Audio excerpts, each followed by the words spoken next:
need it from you, Jesus. I'm in a dark place right now. I need. All right, what's up, fam? What's up, fam?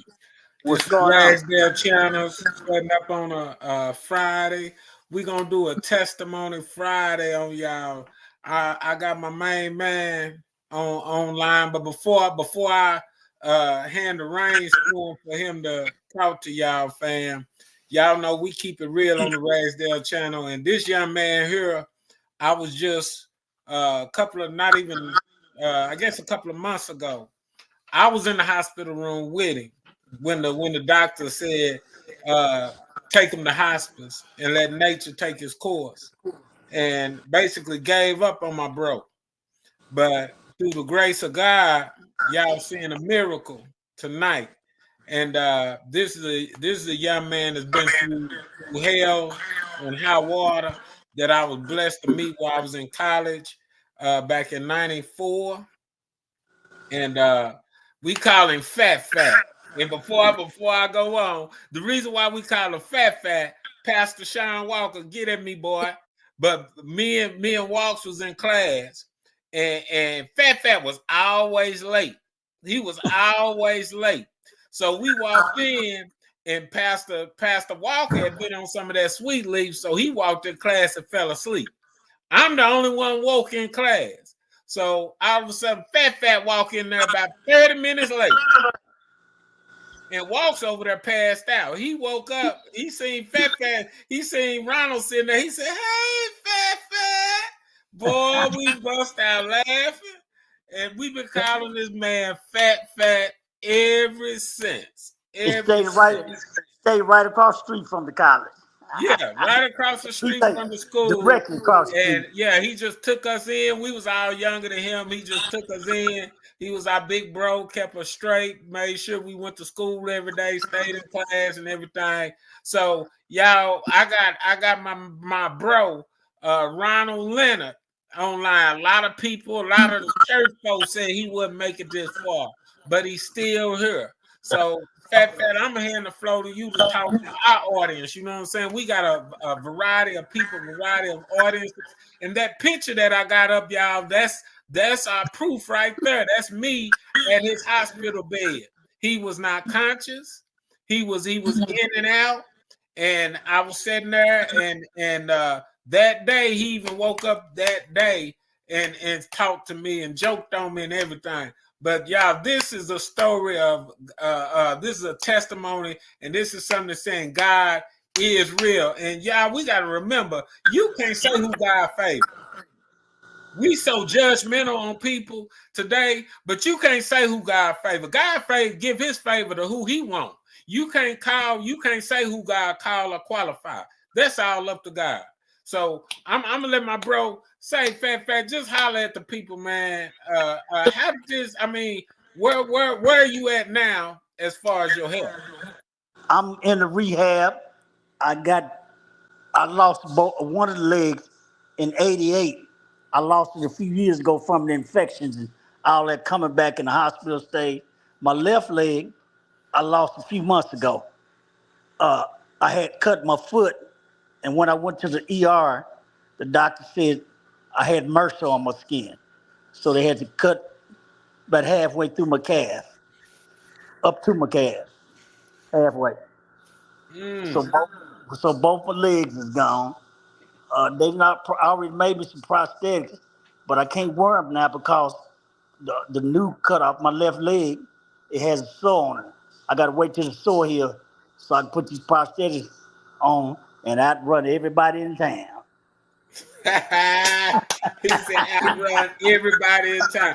Say, y'all, this is my inspiration, because a lot of us, we cry about little stuff we go through and we get depressed but I'm gonna tell you, through everything Fat done went through, every time I talk to him, he encouraged me. He's always upbeat.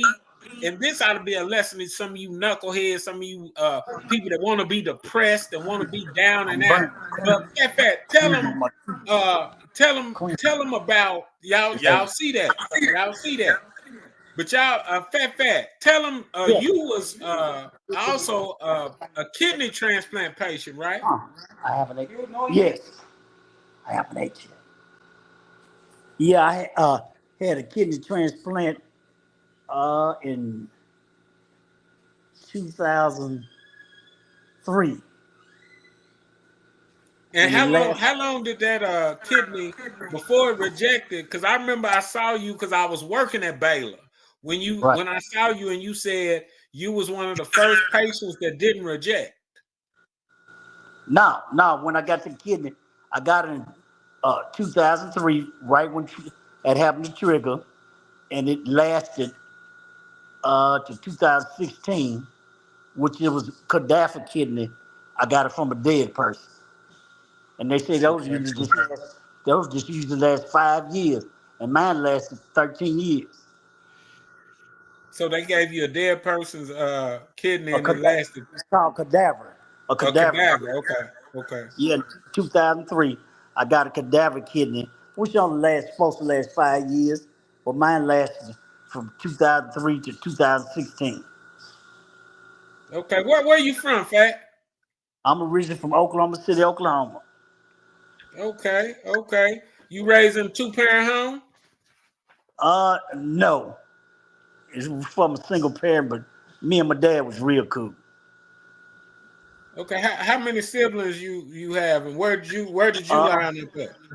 I got 5 brothers and sisters, but I got half brother, a whole lot of them by my dad, and we all cool. Then my brothers and sisters too. We all always kept in So touch. you saying Papa was a Rolling Stone, huh? 2 of them are running stone. A Rolling Stone. Yeah. Okay.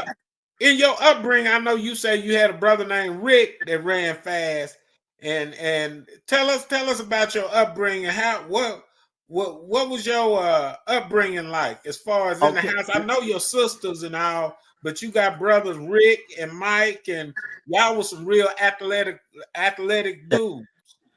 I started out as a elementary school. My mother was a Baptist, and then when I was about, I guess 7, 8 years old, maybe younger than that, she became a Jehovah's Witness. And when she became a Jehovah's Witness, like I say, my whole family was the best in Oklahoma City in sports. But it's not that they don't believe in letting kids play sports. They say it's worldly. So the guys talked my mother into not letting us play in sports. So my mother made us quit playing sports.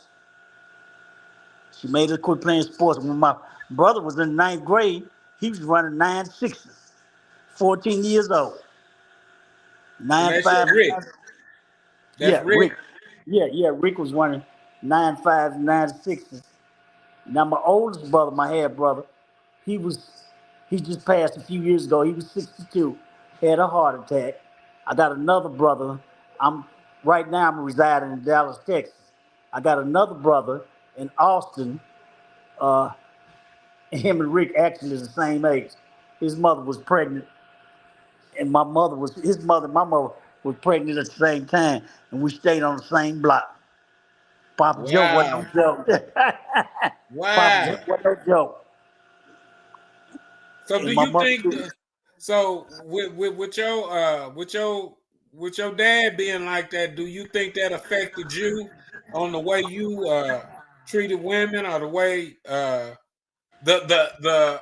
path that you took in life? Well, I seen a few fights between him and my mother, not much, because my daddy wasn't about that. And my mother, she gonna say what she got to say. That'll push you all the way there. Hmm. But I don't know. I think it was maybe the streets made me like that. Because when I quit playing sport, I couldn't play sports. I turned to the streets, and when I turned to the streets, I seen a lot of things going on. A lot of things. I'm talking about murders and drugs and man, it was just a lot of stuff going on. What And what I what drew? But okay, when you start seeing all this, what kept you out there? What drew you to the streets? Because when we met in Dallas, we never really discussed nothing but what's obvious is you don't have to say. You know what I I'm was saying? I was young, and the glamour and the tempting. I couldn't have been no older than when I was in the seventh grade. My coach, GM coach, basketball coach, asked me what did I want to be, and I guess I got it off TV. I told him I wanted to be a pimp, and he was shocked. He was real shocked. He looked at me. He said, "What?" I didn't understand everything. Only thing I knew about that was a girl get a guy some money. That's all I knew. And Right. he was so shocked. He said, "Is your daddy a pimp?" I said, "No." He said, "What made you say that?" I said, "Well, that's what I want to be." And I was in the seventh grade 10. But let me take you back. I can remember about my life all the way back to when I was probably 4 years old, 3 or 4. Uh, my daddy's uncle and auntie, they were educated. Both of them were school teachers. And I can remember being at the funeral when I was 3, 4 years old. My uncle had passed. My dad's uncle had passed. And from there on, I can remember me being in the kindergarten. I went to Harmony Elementary in Oklahoma City, and I did some things first when I was in the kindergarten. Me and a guy got into it, and I bit him. He started hollering and screaming, so the teacher whooped me. Called my dad. My dad said, "Well, get on him. If you get out of line, get on him." And from there, uh, I went to second grade, and I did a lot of things when I was in second grade. It just wasn't, you know what I mean? I was a, Hmm. re- I was a rebellious kid in the second grade, and I ended up. We all used to have to line up at the door when the bell rang and go out, form a line and go out one by one. So me and my friend, everybody was racing to the door, and I'm pretty sure I got there first. And got, he said he got there first. We kind of started wrestling to see who's gonna go out at the schoolroom first. And I stabbed him in his neck with a pencil. Good thing, he wasn't hurt or nothing. But he went and got the teacher. Of course, I got in trouble about that. And we used to do a lot of stuff in the second grade. From there, in Oklahoma City, it wasn't busting then. They started busting. I was in the second. They started busting. I guess a few years later, a couple years later, I was in the fourth grade, and I used to stand, got in, like I said, I was a rebellious kid. Got off into some urinated in front of the whole schoolroom, and and the principal called my mother, but I didn't know it. The courtyard, it was time to go back to class, and the bell run, where the courtyard was in the middle of the school, and the school had all windows all the way around the whole courtyard. And I was young, I wasn't paying no attention. I waited till everybody went in, and I had to use the bathroom. I had to take me a leap, so I stood in front of the courtyard and wrote my name and spelled me message and all that. You know. So I believe I was in the fourth grade then. Now I was in the fourth grade. They had just started busing in Oklahoma City. I had me and Rose Bowie. I was the smartest guy. She was the smartest girl in class. But we had a teacher. You could tell she was racist. Her name was Mrs. Dennington, and she just be frying up, and squinching up when she be talking to you, and man, and her breath smell real bad. And she be spitting them stink balls on you, and all that when she be talking and spitting on you. I don't know what it was. She just let it come out of her mouth. It be getting all in your face. So one day, I looked at her and told her, "Bitch, your breath stink." So they sent me to the office again. I had to come back to school. My mother had to come back to school to get me in. We came up there. My mother was talking to the principal, and you could tell he kind of liked her. And my mother was telling, well, he said her breath, da, da, da. And my principal was just laughing. Just laughing. She was shocked. They tried to get me back to school. She said, "What's wrong?" What's wrong? He said, "Miss Leonard, her breath do stink. And my mother was shocked. My mother was shocked. She said, "How come y'all don't tell her about it?" She said, "We done told her about it several times, and she just won't get it right." Well, my mother said she ought to be on some kind of probation. Y'all send her to the doctor or something. You know what I mean? I was in the fourth grade then, so I continued on going to school in the fifth grade. The fifth grade was where I met most of the people that I know now in my life. If we seen each other, we still be best friends. The fifth grade, because the fifth grade, when we continue on to junior high school, when we continued on to junior high school, which would be sixth grade, a lot of us still went to school together. We either went to school together or played against each other in high school in sports. Mm-hmm. So I was in the sixth grade. My brother 5 years older than me, Rick, the faster, my brother Mike, he was gonna make the track team. We went to Moon, downtown Oklahoma City. It's southwestern Bell now. At least it was a few years ago. And they only had one sixth grader on the eighth grade track team, and it was gonna be me. But like I say, my mother had become a Jehovah's Witness, and they didn't want us playing sports. She didn't. So she told us if we go out there again, we're gonna get our butts tore up. So me and Mike had to quit, Rick had to quit, and then I went and then I went on to the seventh grade,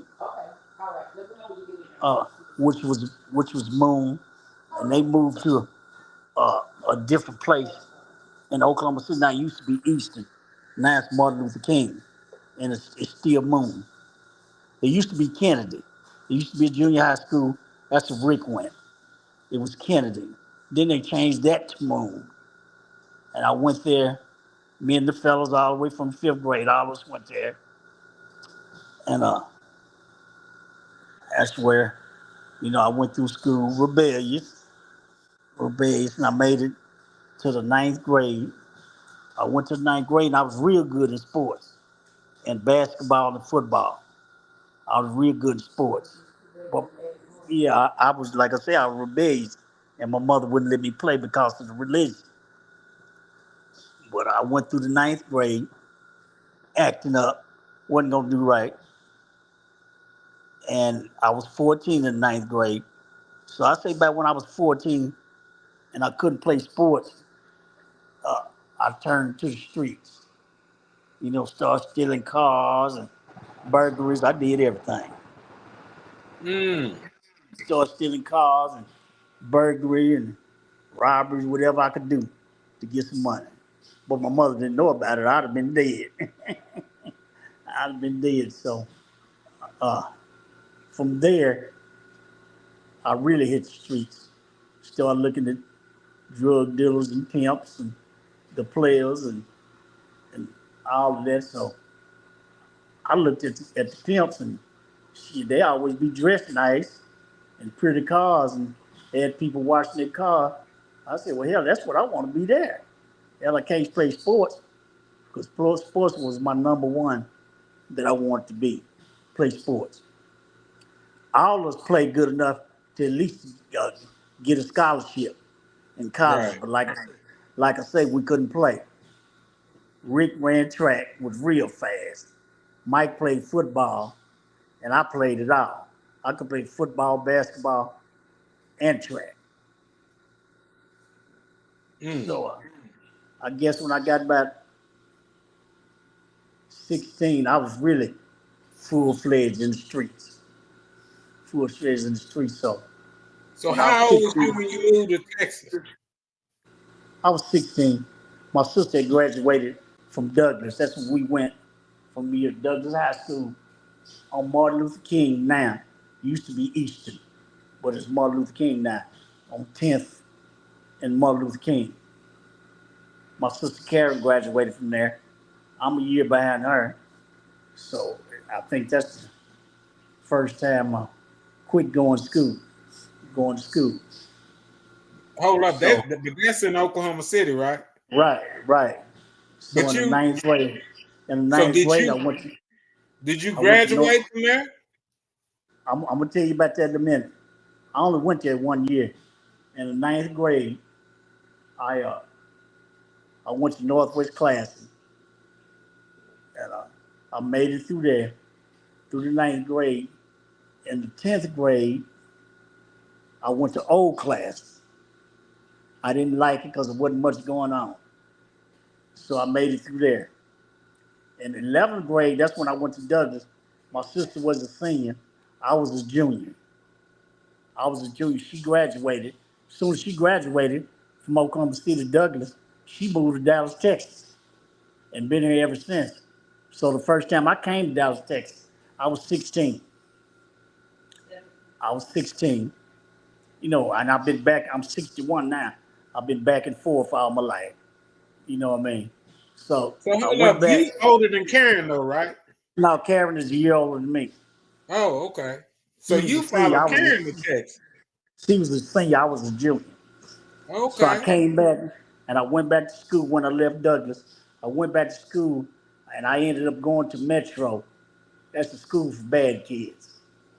Metro, and I'll be damned. Most of my friends went there too. Most of my friends went there too. So I guess I was 17, 16, 17.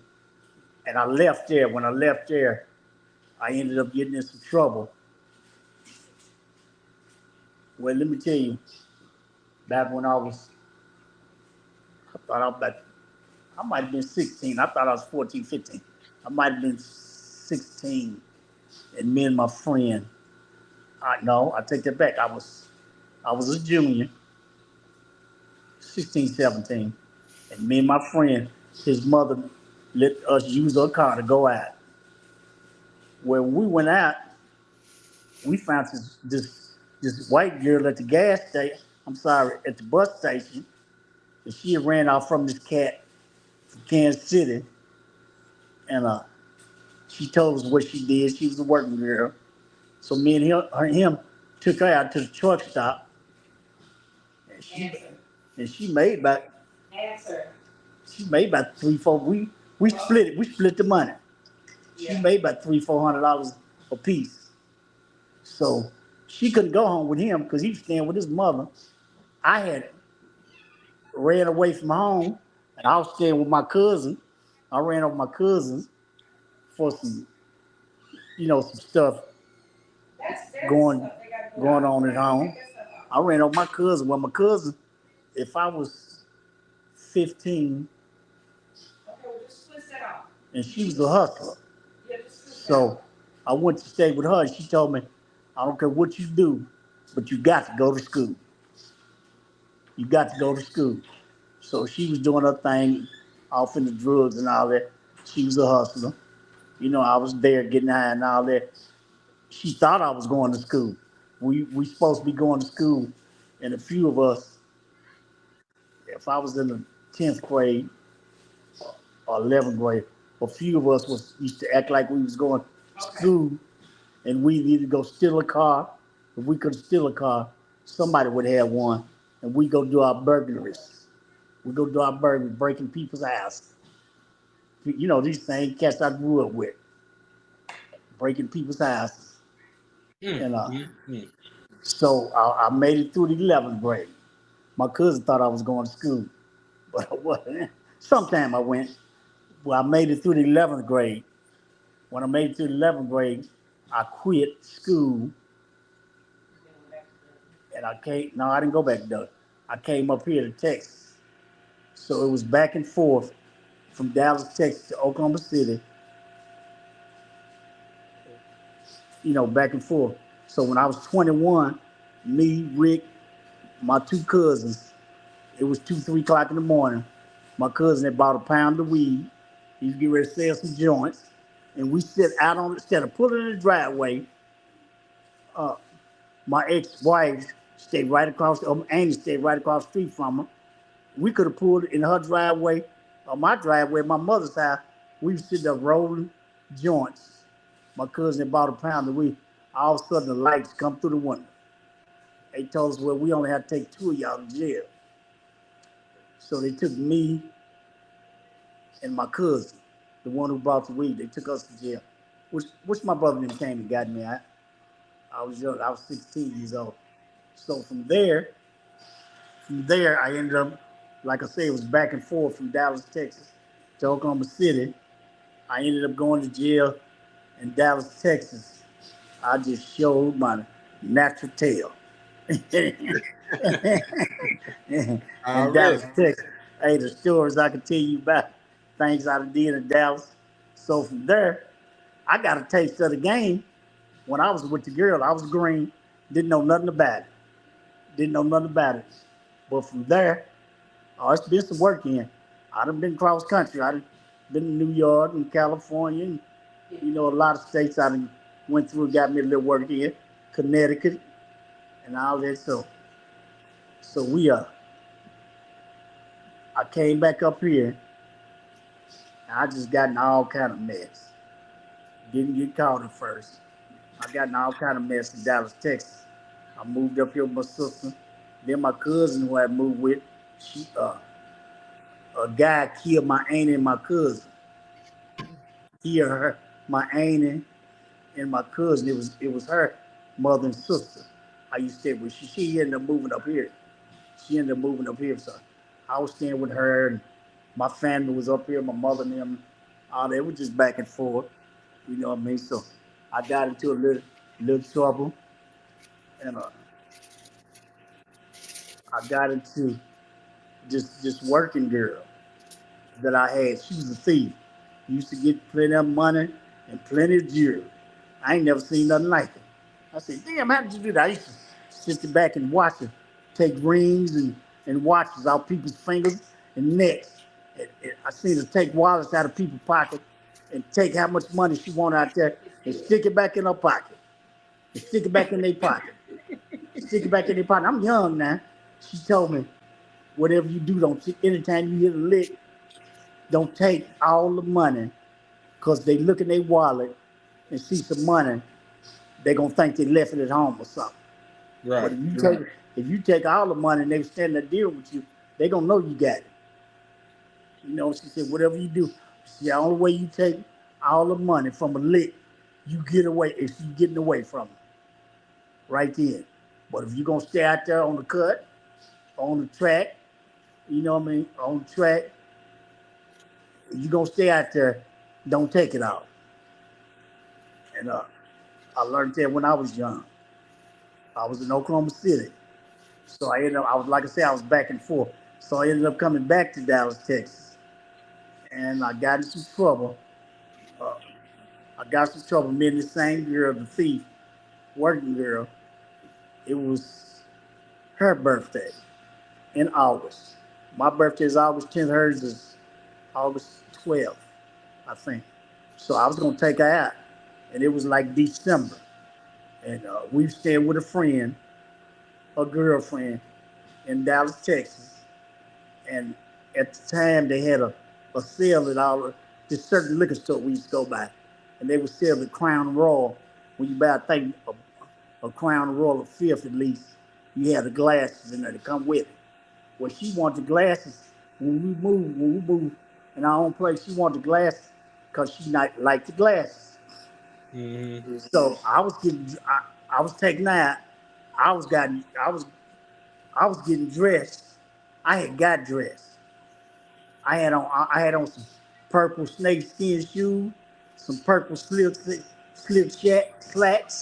a purple silk shirt, and a purple dial. A purple dial. I was cleaning in a pot of West Texas chitlins. you know. So she was so she was getting dressed, and this Jamaican friend of ours, I haven't seen him since, but I heard he was a preacher in Tulsa, Oklahoma. He came there and chopped the stuff up. He said, man, you want me to get this to her? Because he knew I didn't mess around. Not that I haven't messed around in the past. That was just one of the things in my life. I wasn't messing with nothing. I was drinking, just drinking. So he said, you want me to give her this? And I was going to give, I don't know what made me do that. I said, yeah, just give it to me. And she in the shower. And I stuck it in my shirt pocket. I was already dressed. So when she came, I done got drunk. She came out, went out to a club. Went out to a club, I showed my ass there, just got into it with somebody, went to shooting. Went to shooting. Went to another club. I done got drunk. Now both of us drunk. And I done went to showing out. She jumped out the car. I done jumped all over the curb trying to run off. Run over. I just got me a new Cadillac. So we was right up the street from a friend's crib we used to stay with. She made it to the house before I did. So when I got there, she didn't even know it. I had me a half a pint of Remy Martin with me. So when I was walking up to the door, I seen a bunch of police and helicopters everywhere. So I wasn't going up to the door. I went in the empty apartment and I just sit down and had me a drink of Remy Martin with all the players drank.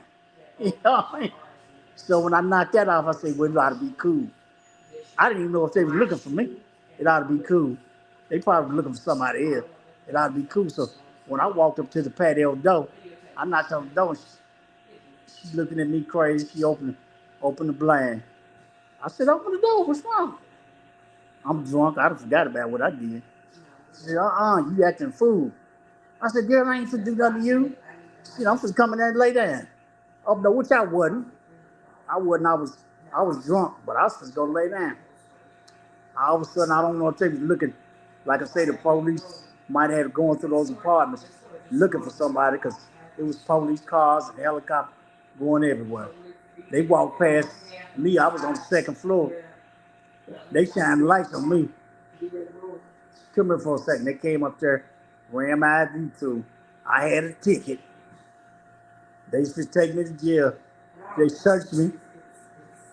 I was so drunk, I forgot to give her that stuff. It was still in my pocket. They reached in my pocket and pulled it out. So there I had me a case. I went to jail, served got out, served a little old time. How much time you do? I was in jail for 10 months. I got out and got me a good lawyer and got out. And I think they gave me 10 years probation. They gave me 10 years probation. Mm-hmm. And I went back to jail in Dallas, Texas. If you go back to jail on probation, they'll give you a chance. They'll give you 30 days. And you continue on with your probation. Yeah, so you got to work hard to go down for a long time, don't you? Huh? You got to work real hard to go down for a long time, huh? Oh, yeah, in Dallas, Texas, yeah, you got to really do something to go to jail. So I went to Lou Sterry, that's the name of the state jail in Dallas, Texas. And when I went in there, I ended up getting my GED. And the name of it is Lou Sterry Jailhouse. So when people ask me, where did I graduate from? I tell them, Lou Sterry, LSU University. Yeah, LSU already. Yeah, LSU University, Lou Sterry. So I got my GED, and I got out. I was on 10 years probation, and I stayed clean. I've been clean ever since. I said I ain't gonna quit drinking, because if I wasn't drunk acting a fool, I would never been in there. And that was December of 90. Let me see, December 92 or something like that. Early 90, 91, 92. Yeah, because I know when I met you, I've never seen you drink anything more than from soda. I quit drinking, and I'm 61 now, and have never touched a beer or nothing since then. And they ain't planning on, because I don't know how to act. So from there, I said, well, I'm on probation. I got to do something. I just can't sit out there because I get in some more trouble. I missed my sports life, but I always loved music. I was a fan of all music. And I stayed right across the street from Art Institute of Dallas. Yeah. You know, they got different classes in there. It's a college you can go, you know, learn how to make clothes or music and video production. So I decided I'm gonna take music and video production because I can get rich with that. You know, I can get in there and act right. That's a good career for me. So I went in there. When I went there, that's why I met one of my best brothers, Harold Ragsdale. I met one of my best Sure. brothers, Harold Ragsdale. So me and a few of the cats in there, we all became best friends. Me and Chubb, me and Harold was best friends anyway from day one. He my A1 from Yeah. day one. Yeah, he Yes, my sir. A1 from day one. But I never quit hustling. I never quit hustling. I always kept doing what I was doing and you know, getting me some money. I was on probation. You know, when I had me a working girl, I'd shoot out of town and be back before it's time for me to report. You know, I was all up in Houston. I used to go to Houston a lot of weekend, damn near every weekend from Dallas, Texas.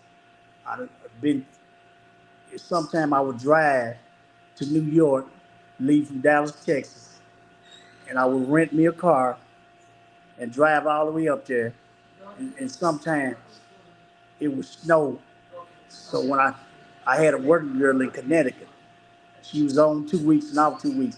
When she get off, we was going to Chicago to get some work in. Because I got relatives in Chicago, and she got relatives in Chicago. Went to school with Dennis Rodman.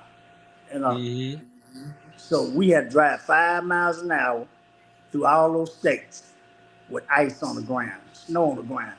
So we would stop, get us a room for the day. Tomorrow we get off and continue on with our journey. So we get to Chicago. All right, how you doing? Put it right there. Thank you. We get to Chicago, and I tried to call my relatives. I couldn't get a hold to them. She tried to call her relatives. She couldn't get a hold to them. So we rode around Chicago, every place in Chicago. We was trying to get a hotel. We couldn't get no hotel. And we looked up. We weren't paying no attention. Chicago Bulls was in the playoffs. So Mm. every whole hotel down there was full, and they they was in love with Jordan, but Dennis Rodman was the shit. Right. They had billboards of Dennis Rodman all over Chicago. Yeah. You know, Dennis Rodman, they was in love with Dennis Rodman in Chicago. If he wasn't acting up, Dennis Rodman could have played till he was 50. I think he Yeah. can play now. I'll be looking at some of his clippings. I think Dennis Rodman can play right now. Yeah. You look like And, Dennis Rodman. yes. So my I didn't leave this out. It was one period of time. I was in Oklahoma City. I had to be 19 to 20. I was going back and forth to Los Angeles, California, getting my work. I'd fly out there, catch the bus back, or drive up there and drive back. That went on for a good period of time. One of my OGs, he, you know, Mm-hmm. one of my OGs, he was running things around town. He was one of them anyway. You know, he just sent me up there with $75,000, $150,000. And I'd go up there with my crib homies. You know, I never had any problem. When I went up there, I was staying in these apartments where my aunt and my cousin got killed. There was a guy over there doing his thing. He was real cool. He was an older cat. His name was Uncle Willie. Uncle Willie told me, he said, man, you need to go to California and meet my nephew. They was from Uncle Willie was from some country part of Oklahoma City, but his nephew, his sister moved to California when they was young. His nephew and them, they grew up there. They from California. So we hooked it up. I got the money, $150,000 first time I went. I went up there and I met my brother. I probably talked to him once or twice since then, but he got a brother named Red that's staying in Oklahoma. Still stay there. Fats, he was cool when I went to Oklahoma. Me and him took care of our little old business. And he always told me, he said, whatever you do, when them guys come in here, do not start talking shit to them. Because if you start talking shit to them, they're gonna kill you and throw you somewhere. And of course they're gonna take the money. So the Yeah. first time they came in there deep. They came in there 2 carloads full. So when they came in there, I never had any problems with them. I never talked to shit. Boom, boom, boom, boom. I never talked. You know what I mean? I never had no problem with it. So everything went good. So I guess I was 2021 then, 1920. So I come on back to Texas. Dallas. And when I got back to Texas, uh, of course, all of that happened to me. The probation stuff, the acting up, acting the fool. You know what I mean? Well, Acting the Fat, fool where's started. your? When I met you, you had like a classic. I remember you had a classic Benz. Like it Yeah, was all original. You had a bunch of like customized jewelry. Some of your jewelry you wouldn't even you would keep it in a safe and all this stuff. All them assets and everything. Whatever happened with all that? I'm gonna tell you, the girl got that for me. The girl was a thief. She got all that jewelry for me. Diamond rings, Rolexes, medallions, all the jewelry I didn't like. I'd get it melted down into me a medallion and put it on something, on the chain. And I used to keep it in the safe deposit box. I really wasn't too fascinated with jewelry. Only time I wear jewelry if I'm somewhere and everybody else got on jewelry. I ain't just be the only one that got on no jewelry and get robbed, Right, get hit upside my head. So I used to usually wear it if I went out to somewhere where the players gonna be. right. Everybody gonna be in jewelry. So like I say, I met you. We ended up going to Art Institute, and we always been in music. We got a friend named Swade from Tulsa, Oklahoma. We used to hang up his house, and we had all our artists over there and rapping and making music and all that. So we ended up graduating. When we graduated, everybody went their separate ways, but we always kept in the contact. Yeah, So, like I say, I'm still hustling. I already knew this woman. She was a white woman. Her name was Michelle. She was a hustling motherfucker, check writing motherfucking woman. And me and her, she was always my big sister. I was her little brother, and she was my big sister. So, like I say, I was trying to put me a studio together. She went to putting in work. Man, she got me a 80 to $100,000 studio. I had the mixing board. I had 4 ADAT players. You can have you can imagine how much them cost back in the 90s. I had yeah, 4 ADAT players. I had beat machines. I had drum machines. You know what I mean? So yeah. I was trying to put my studio together, but of course I was in the game, and I ended up catching the case. When I caught the case, my studio equipment was in and out the pawn shop, which I Hmm. should have kept. It'd have been old now, but I should have kept. It was in and out the pawn shop. I said, fuck it, I'm supposed to pawn all this. I'm supposed to hit me a lick. I'm supposed to get me some work and get me some money. So I put all my jewelry and all my studio equipment in the pawn shop and never went back and got it. Mm. Never went back and got it. So all this time, I at least kept me a girl working. I at least had one working. I Yeah, always been in I always been in between a hoe and some more. But at least kept one working. yeah, yeah. At least kept one working. And And you had a couple of artists that was had a lot of potential, like Pretty Tony. Well, my favorite artist you had that really had potential and that looked like Bone. I called him Bone Thugs and Harmony, but he was out of Oklahoma City. We called him Trigger. well, Trigger, he was like my he Trigger was and like Deep. my nephew. Trigger was like my nephew. I took him in when I heard him rap. He come to Dallas, Texas. He couldn't have been old than 16 or 17. Yeah, 15 years old. So I took him in, and man, this kid went so hard on the mic. I'm telling them people out there nowadays, they couldn't touch him. They couldn't Right. touch him with a 10-foot pole. This young Right. cat, he was a pretty boy. He was mixed. He was a pretty boy and had long, pretty hair. He was Yeah. mixed. So, uh, you know how good hard he went on the mic. So we Yeah. took He him up looked under like our wings. Bone Yeah, it looked Thug. like Bone. That's what Yeah, he looked like. it looked like Bone Thug. Took him up under my wing. Well, he come up here with a little partner here named Big. Beeper. Yeah. Beeper was 14. Beeper was 14. He wasn't nothing nice on the mic. Yeah. They both thorough. Yeah. Yeah, they was both. Yeah, they both was nasty on the mic. So Beeper was off in there too, in the studio. We had him going on. What Trigger inherited some friends. I forgot where they was from. They wasn't from Texas though, and he had got real tight with them. They actually was in the studio with it. Somebody knocked on Trigger's door one day and told him, man, your fam out here getting into it with these Mexicans. So Trigger just walked out the house. He should have took his pistol with him. He just went out the house to see what was going on. He went out there, see what's going on. The Mexican told him, man, these guys robbed us, man. And Trigger told him, no, they ain't did shit. We in the studio. They ain't did that.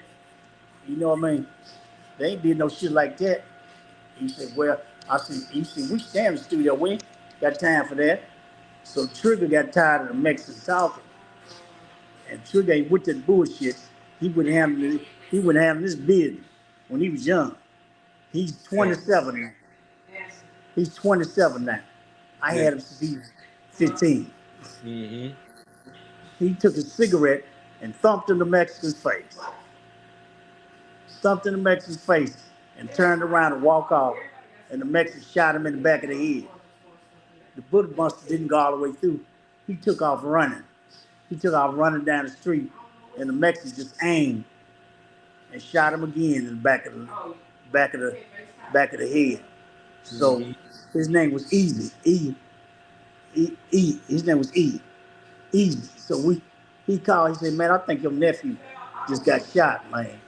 He didn't think he knew. So I called a guy that was like my brother. You know what I mean? He didn't give me some of the game I got. He was one of my OGs. I called him. Trigger was like his nephew too. So we jump in. He come get me. We jump in the ride. When we go to the spot, it ain't nothing but police out there. So I got out the car, started talking to the police. I said, "Hey man, I just got a call. Might have been my nephew that got shot." And he told me his name.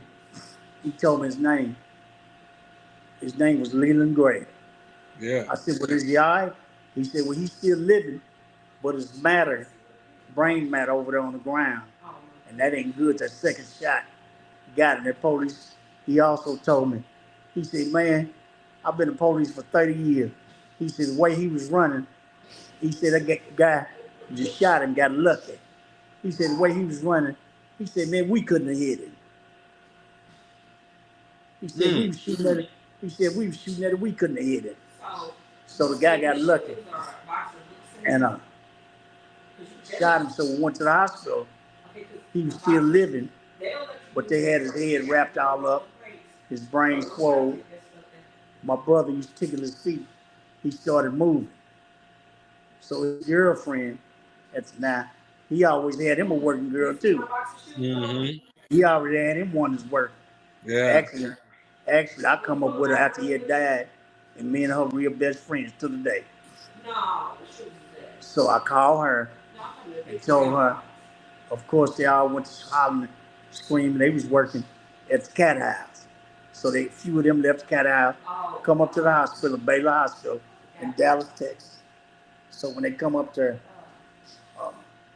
he was already fixed up. They bandaged him up. His brain was full. It was wrapped up. So we waited a few days. And she said, well, he wouldn't want to live like that no way. They said if he lived, he'd be a vegetable. He wouldn't want to live like that no way. So she said, go on and unplug him. He unplugged him. We unplugged him. We had the funeral that you preached. Yeah. My brother Harold Ragsdale preached Yeah. the funeral. He gave the services. And me and Jamil rolled. Jamil had a Rolls Royce. Jamil Yeah. had a Rolls Royce. I had a Benz, so we met at the funeral and we took pictures. You don't have those pictures, Chilla. Me and Jamil took a few pictures. He was clean. I was so clean. I was gangster down.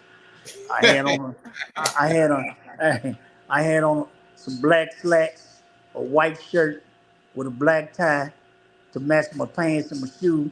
I had on Yeah. some black gator shoes, and I had on a brown, what kind of material is that? Camel skin, a brown Mm, camel skin blazer, and a black dog with a cane with a sword in it. I had a yeah. cane with a sword in it. And Where they Jamil, came with the sword in it? Where that at? I don't know. I seen it somewhere a while ago. I don't know where it is. And uh, Jamil had on his jewelry, and we stand next to the Rolls Royce. We took pictures. So we went on back over Trigger's house.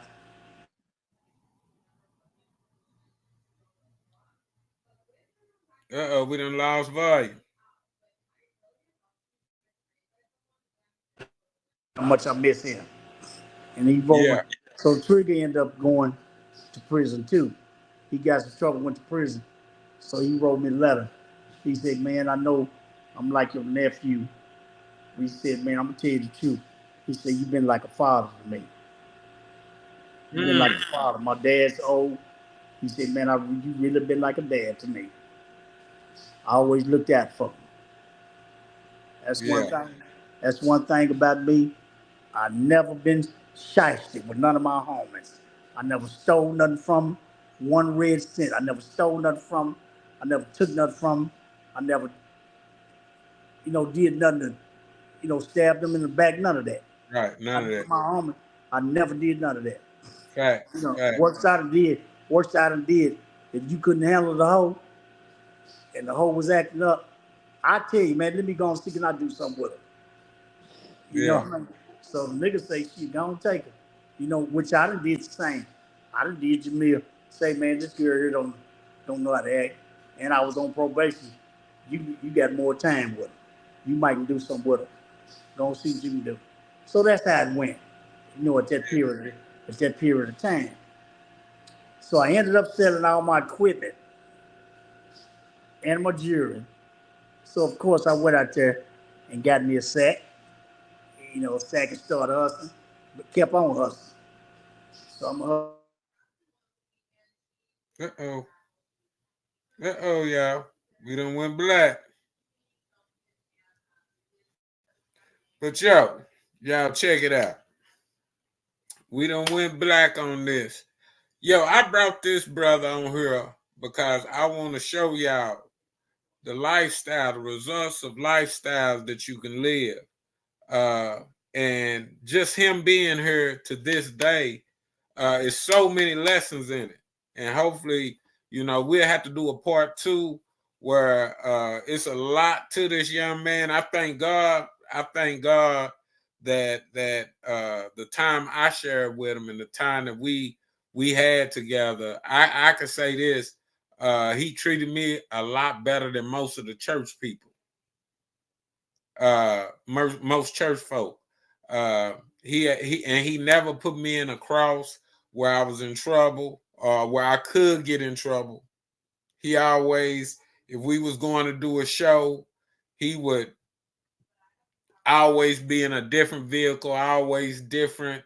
Whatever he was doing, he would show up an hour later, 2 hours later, and really didn't keep us in the mix because when I was out there doing hip hop, when I was on the road doing it, my whole little clique, I'm gonna tell y'all something. When you in God, you can't run, you can't hide. I mean, I was doing hip hop, but the dude that was helping me with my rap, that was on stage with me, my so-called hype man, that's Pastor Sean Walker.